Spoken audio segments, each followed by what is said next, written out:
Sa tinitingala din po ng ating mga kababayang Moro. Personal hero ko po ito dahil yung kanyang achievements as a professional, as a former senator from 87 to 95. Let us welcome Senator Santanina Rasul. Magandang hapon po, Senator. Magandang hapon sa inyo, Mark. I'm so happy. You know, that is a very beautiful necktie. Thank you, ma'am. That's a Marana weave. Yes, it's a local Marana weave from Tugaya. I'm very proud of it. Senator, so masaya po ba kayo dito sa naganap na eleksyon kahapon? Ano yung iyong overall assessment of the elections yesterday? Yung sana ganito yung election sa panahon ko. Mabilis malaman kung ano, kung sino nananana. Marahil hindi na po naalala ng ating mga kababayan, Senator, kung gaano kahirap yung dati. Can you allow us to remember, gaano katagal yung canvas dati? Nako. Kaya nga nagkaroon ng dagdag bawas kasi there was a lot of time for anyone to change the returns, election returns. Hindi katulad na ngayon, pagboto, agad-agad dito na sa Manila yung ano yung information. Oo. Tapos dati po, Senator, yung pangangampanya din po ninyo, wala pa pong internet dati at yung political ads hindi ganun kadami. So you really had to go around and meet the people. We really had to go around and then shake hands with people and then may rally. Eh ngayon, TV ads na lang, basta may pera ka, pwede ka na mag-TV ads, you don't have to go around. People see you and then you speak about your advocacies. Pero kung ikukumpara natin, Senator, well, aside from yung difference in the speed of the canvas, kung ikumpara natin yung kalidad or quality of the campaigning before as compared to ngayon, sa tingin niyo po ba, during which era yung talagang naririnig ng tao better yung plataforma? So, during my time, kasi people vote for what you represent. And then, although yung iba, nagsasayaw sila, but in the end, people vote for you because they remember you. Kayo po ang, you're the first Muslim senator, woman senator. Meron na pong before you, male Muslim senator. Wala na pong sumunod sa inyo, Senator? Wala na. Bakit po naging ganon? I was the last Muslim senator. In fact, I was the last. Ito alam po natin, meron pong ibang tumakbo bilang senador. Bakit hindi na po naging successful yung ibang Muslim candidates in the senatorial elections? Well, I attribute my winning, first of all, to the Cory magic. Kasi when I campaigned, may mga leaflets, siyempre, may mga leaflets kami. Each senator, each senatorial candidate, may nagkaroon ng leaflets, pamigay sa mga sa mga botante. Sinasabi ng mga tao, basta Cory, huwag na kayo magbigay. Basta boto namin kung basta Cory candidate. Senator, itong ating Pangulo has been criticized dahil talagang nangangampanya siya. I'd like to why is it important for the President to have strong allies in the Senate? Bakit importante nakakampi ng Presidente natin, yung Senado? Kasi, for one, this election will be a measure of his popularity. In terms of legislation, in terms of pushing forward yung kanyang agenda, gaano kahalaga yung synergy between the executive and the legislative? I don't know. During my time, nobody controls the Senate. Kanya-kanya, maski yung Cory candidate, yung Cory candidates, kami lahat, 24, 22 nanalo, si Erap lang at saka si Enrile, hindi Cory candidate. Pero in spite of that, when Cory needed the help of the Senate sa military bases, kukunti lang the 11 senators voted against the retention of the military bases. Although, lahat kami, we won because of Cory. During your time, Senator, marami nga pong malalaking naging desisyon yung Senado. Yeah. There's a military bases, there's the freeing up of certain industries, liberalization of certain industries.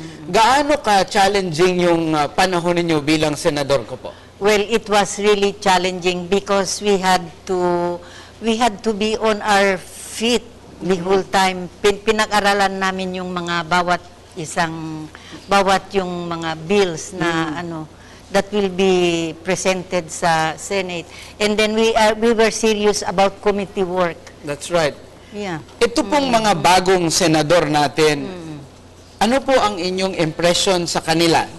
Many of them are scions of political families din po, many of them children of former maybe colleagues of yours during your time. Yes, ano po ang tingin ninyo? Are they improvement of their parents? Are they an improvement of the previous generation? Well, for sure, lahat sila yan, they will have to work hard.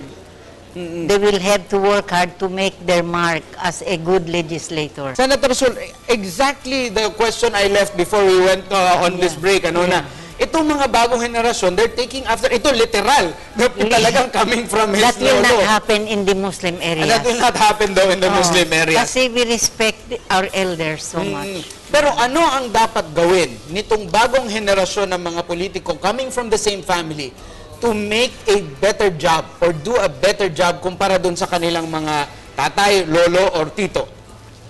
Dapat siguro yung track record nila pag-aralan ng mga taong bayan. Yung track record nila, ano ba yung position hinawakan nila? And then what did they do while they were doing that, they were enjoying that position? Senator, maraming bago sa Senado ngayon. Nariyan, mukhang by all indications, Grace Po, nandyan si Pam Aquino, nandyan si Sonny Angara. These are very young, first time in the Senate. Sa tingin nyo, base sa inyong experience, what does it take for one to become a successful senator? Hard work. Hard work, yun lang. Anong klase po ba ang trabaho ng senador? Pakipaliwanag nga po sa ating taong bayan. Every day, ano ang ginagawa ng senador? Pag-aralan yung mga bills. Siyempre, may mga committees yun. So, dapat yung kung yung isang senador naging chairman, pag-aralan niya lahat yung mga bills na pumupunta sa committee niya.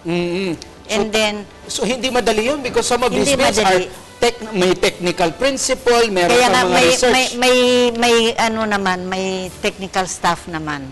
So, i-proportion niya sa mga technical staff niya. But the important thing there is, hindi pwede maglakwat siya. Dapat pag-aralan mabuti ng yung ano. Napakaganda yung sabi ni Senator Rasul. Ang mga senador, hindi pwedeng maglakwat siya. Kailangan po pag-aralan yung mga bills. Some of them are very, very technical papers na in support of certain bills. Sa puto ito, putahan muna natin ating kasama si Vivienne Gulia para sa pinakahuling report mula sa COMELEC. Vivienne? Yes, Attorney Mark, inilabas na ng Commission on Elections sitting as National Board of Canvassers ang resulta ng kanilang canvassing ng COCs mula sa 6 na lugar, probinsya at lungsod. At sa loob ng 700,000 votes na kanilang kinanvas, ito ang mga nanguna. Nangunguna pa rin si Grace Poe with 391,905 votes. Si Senador Escudero ay pumapangalawa with 356,704 votes. Si Senadora Loren Legarda ang nasa ikatlong pwesto with 349,357 votes. Pang-apat naman si Senador Alan Peter Cayetano with 322,290 votes. Pang-lima si Congressman Sonny Angara with 322,236 votes. Nasa pang-anim na pwesto si Nancy Binay with 305,019 votes. Pang-pito si Coco Pimentel with 304,352 votes. Pang-walo naman si Bam Aquino with 296,256 votes. Pang-siyam si Senador Antonio Trillanes IV with 281,637 votes. Pang-sampo si JV Ejercito Estrada with 277,899 votes. Pang-11 si Cynthia Villar with 263,408 votes. At pang-12 naman, pasok pa rin sa Magic 12, si Richard Gordon with 263,009 votes. Nasa pang-16 na pwesto, si Senador Gregorio Honasan with 242,973 votes. Pang-14 si June Magsaysay with 235,104 votes. At pang-15 si Pia Ontiveros with 233,295 votes. Ang mga botong ito ay nanggaling sa Guimaras, Parañaque, Mandaluyong, Romblon, Dinagat Islands at Iligan City. Mark, kararating lang ng COCs mula sa Myanmar at New Delhi at sinabi ng NBOC na maglalabas sila ng total running total pagkatapos silang makanvas ang 5 COCs. Also, Mark, mahaba-haba pa itong canvassing dito kasi nasa 2.3% pa lang tayo ng 304 COCs na kailangang makanvas. So, ang target ng COMELEC ay makapag-proclaim ng 12 kandidato ng 6 candidates by 12 midnight tonight at maproklama ang 12 senators and 58 party list groups bukas ng alas 7 ng gabi. At yan muna ang pinakahuling ulat mula dito sa VICC. Balik muna sa iyo, Mark. Vivian, kaya bang maproklama talaga doon sa target na alas 7 ng gabi dahil nasa 300,000 level pa tayo, yung ating mga unofficial partial umaabot na sa 14 million? Oo nga, Attorney Mark, kasi sa huling press conference ni Chairman Sixto Brillantes Jr., sinabi niya na positive siya na mapoproklama ang mga kandidato bukas ng alas 7 ng hapon. Pero right now, sabi ko nga kanina, nasa 2.3% pa lang tayo, malayo-layo pa talaga. So, tingnan natin kung magbabago ang kanyang posisyon maya-maya. Makikwento nga sa atin kung ano ang proseso nila. Binibilang ba nila with a calculator o talagang it immediately adds up as soon as the figures come in? No, Attorney Mark, bale, yung mga COCs binabasa nila at hindi siya in ranking eh. Bali, alphabetical order ang dating ng mga boto mula sa mga COCs at kanila itong tinatali. At saka nila ina-announce after every 5 COCs yung ranking. Po ang ating inaasahang talagang makumpleto bukas ng gabi. Maraming salamat, Vivian. Maraming salamat, Mark. At yan muna ang latest mula dito sa PICC. Ako si Vivian Gulia para sa Hatol ng Bayan. Ang isang marka ng isang mature na democracy ay people or the country can go through some democratic exercise kagaya ng Japan, nagpapalit ng kanilang parliament kagaya ng France, na hindi nagugulo yung negosyo. Tanong natin kay Senator Rasul, sa puntong ito, Senator, we're going through an election. We had a holiday yesterday, pero sa tingin niyo po ba, we're handling it better, things are normal, at business is as usual? Well, sa tingin ko, business is as usual. So in that respect, parang nag-mature na tayo. Nag-mature na tayo. Ang mukha nga kasi nagtutuloy-tuloy. Galing na nga po ako sa korte kanina. Ano po? Yung mga negosyante ba, hindi na nila iniisip. Kagaya dati, parang the impression of the Philippines was na yung ating political instability was our problem. Ngayon po ba, ganun pa rin ba yung impression? Hindi na tayo. Pero there is more spending money ngayon. There is more spending money. Paano nyo po nasasabi mas marami ang gastos? Ibig nyo po ba sabihin yung mga tumatakbong politiko ngayon mas gumagastos ng pera? Kasi there is more money in circulation. So mas mahirap pong tumakbo para senador sa puntong ito kumpara dati sa inyong panahon? Yeah. Okay. Gusto ko itanong kay Senator, dahil nabanggit nyo kanina, hindi na pwedeng maglakwat sa itong mga senador. Kung gusto nila talagang ayos ang kanilang trabaho. On the other hand, Senator, you have the need to keep your political network in place and to keep your supporters supporting you. Ibig sabihin, the politics side of it. So, paano mo gagampanan yung the politics side of it while playing your role as a legislator in the Senate? Madali naman yun. First of all, you should have yung priorities mo. And ang priorities yung priorities mo, hindi naman yun, it does not detract from what you want to do sa Senate. Okay, yung pag-prioritize lang lamang po. Marami pa pong i-reveal sa atin si Senator Rasul. Sinabi niya na kanina, malayo daw ang gastusin ngayon kumpara sa kanila. At syempre, kaya daw balansehin yung pagiging politiko sa pagiging magaling na senador. Mag-gap po muna tayo, magbabalik po ang inyong Hatol ng Bayan.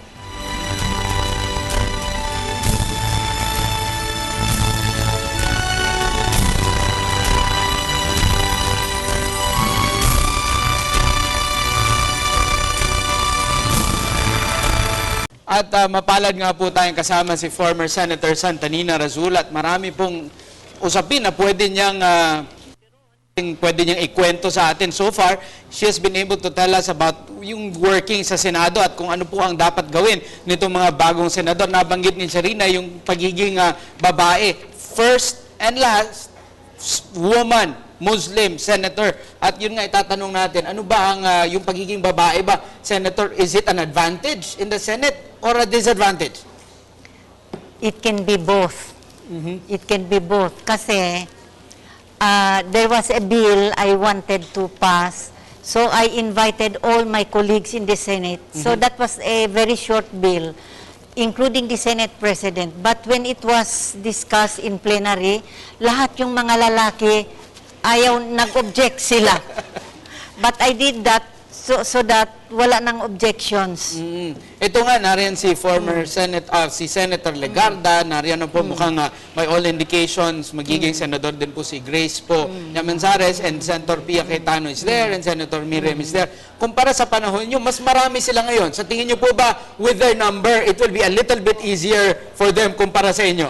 Yeah, it will be easier. Easier sa kanila.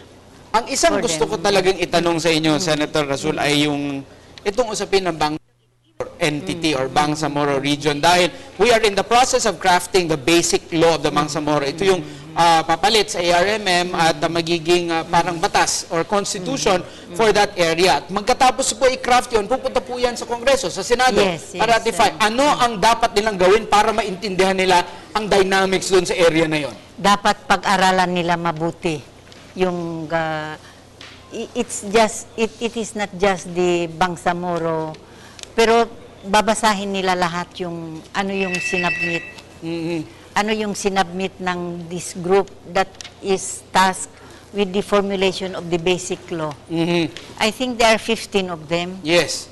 So 15, 7 from government side and then 7 from the MILF. 8 from the MILF, including the chairman. That's right. Yung usapin ng peace and order ay napakahalaga po talaga. Sa experience, syempre, ni former Senator Rasul, she also comes from the ARMM region, sa Bangsamoro region. Gaano ka-real, Senator, yung threat of yung mga may baril, yung mga gaano ka-real yan? Dahil siguro sa mga taga-Manila, hindi nila ma-imagine kung gaano ka-totoo na meron talaga yung mga private armies na yan na maitanong sana natin kay General Serbo. How real is that threat? Ang diferensya lamang sa Muslim areas, it's part of culture.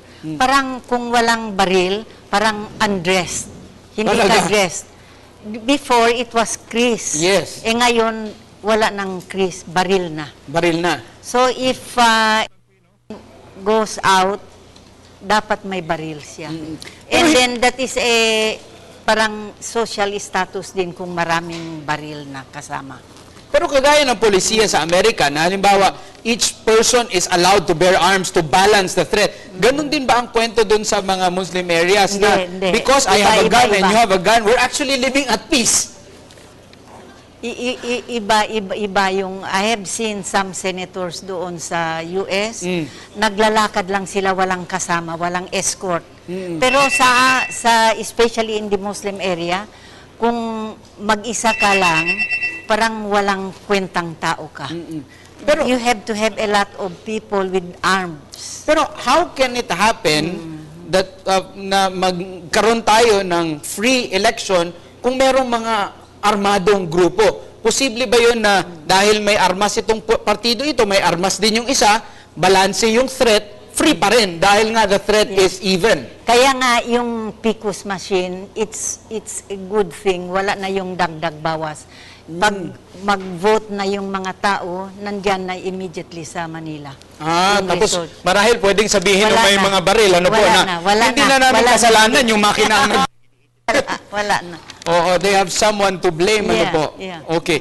Madam, how optimistic are you na itong Bangsamoro Basic Law, after it is affirmed and ratified by Congress, ay magiging talagang mitsa for the development of the Bangsamoro region? Pero wala pang annexes. Wala pa. Yung na-approve lamang yung framework, it's just the shell. Wala pa yung laman. Senator, maraming mga accusations or maraming ill feelings yung ilan sa ating mga kapatid na Muslim, whether from media or from some senators na siguro na misquote, na medyo insensitive in the use of terms. Question, talaga bang dapat maging sensitive tayo dun sa paggamit ng terms, or dapat yung ating mga Muslim brothers and sisters din ay maging hindi ganun ka-sensitive? Yung Bangsamoro dati, it was derogatory. Ngayon, it is a source of pride na kung sasabihin Moro kayo. That means, ibig sabihin yun, matapang. At saka, you will fight for what is your right. You will not take things lying down. Pero yun nga, siguro ang kinakasama ng loob ng marami sa ating mga kababayang Muslim na, halimbawa, if there's something wrong that happens, sinasabing kagagawa ng Muslim, hindi yung particular tribe, but the religion. Should we be very sensitive in the use of the word Muslim? As a matter of fact, I have written, and while I was still in the Senate, I have written a number of editors na bakit ganun palagi binabanggit ang religion? Bakit kung Christian ang gumagawa ng karahasan, hindi sinasabi Christian so and so? Bakit kung Muslim, sinasabi Muslim?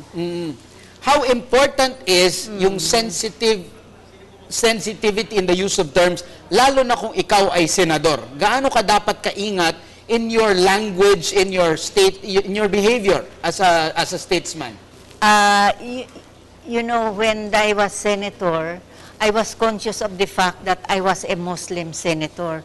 So lahat yung ginagawa ko can be seen by anyone, and it's on the up and up. Senator, gusto ko itatanungin dahil during your time, napakataas ng estado ng mga, parang tinitingala talaga. Hindi natin sinasabing bumaba yung pagrespeto ngayon, pero marahil meron kasi pong iba sa ating mga senador na meron mga billboard, meron mga advertisement, lumalabas sa yung mga may endorsements. You in favor of this? You think it is helping the institution of the Senate? During my time, you cannot advertise, you cannot go into anything else besides being senator. That is your only job as a senator. As a matter of fact, I was a member of the UNESCO Commission. I was asked to resign my job as a UNESCO Commission. I was a UNESCO commissioner long before I became senator. Correct. So I was asked to resign. I was asked to choose whether I will remain as a senator or as a commissioner of the UNESCO Commission. And syempre naman, I stayed as a senator. I resigned my position as commissioner ng National UNESCO Commission.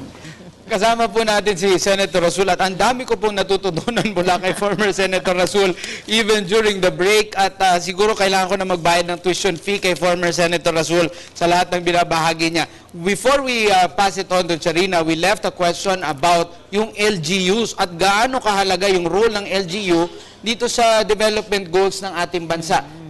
Gaano ba, Senator? Kasi dati, mas centralized And then during your time, Neni Pimentel advocated for greater autonomy. Ano po ang wisdom nun?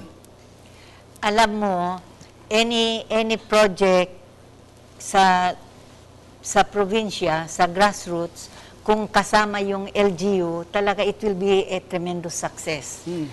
And I did this, I know this because I was implementing a literacy program. Until now, di ba, Senator? Until now.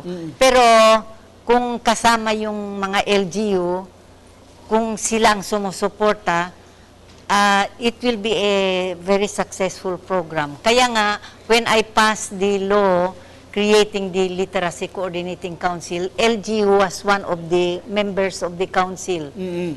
LGU and then DepEd, DILG, DepEd, PIA, kasi kailangan publicity.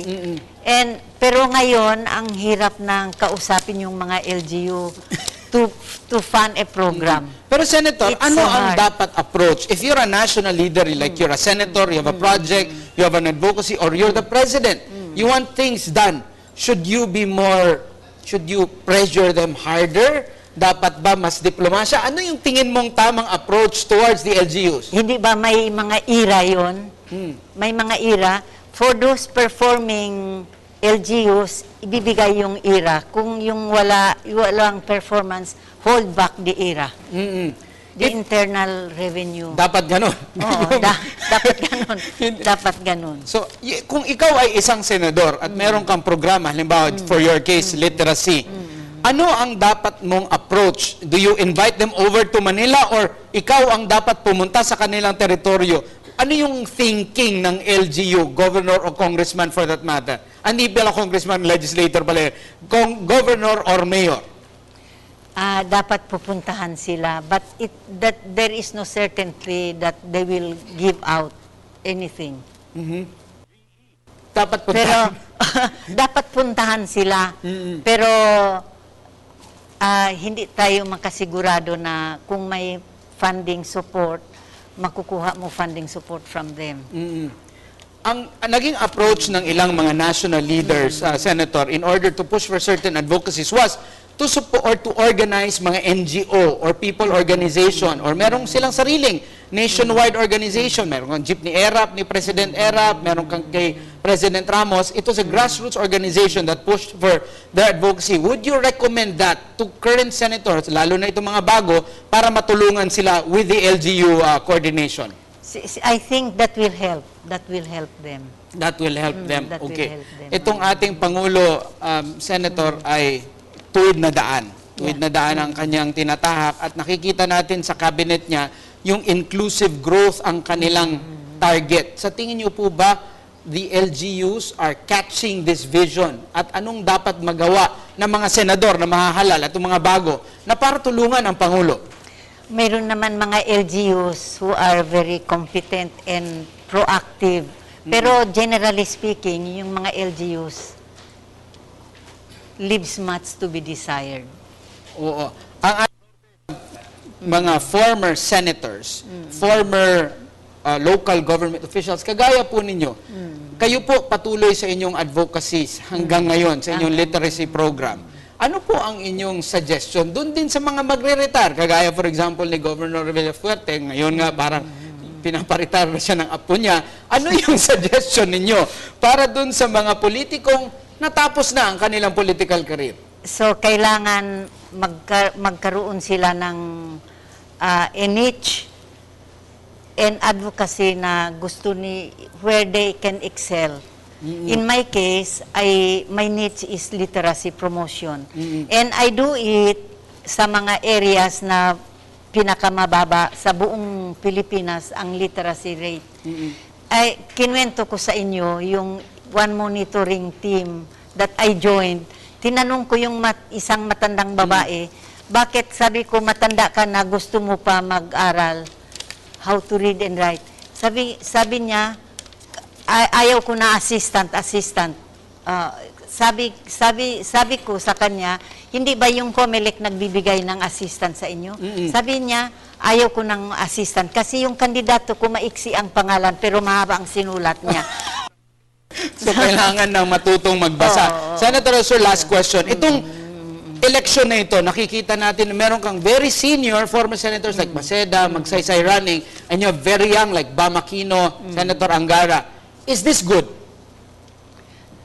I cannot say kasi lahat sila, but it's regrettable na walang pumapasok yung mga veteran senators. Okay. So you would want them sana na makapasok sana. para maging senior members of the Senate. Yeah. At mapalad po tayo makasama si Senator Santanina Rasul sa isang oras. Kaya panahon na po nga nating hingan siya ng kanyang huling payo, Senator Rasul.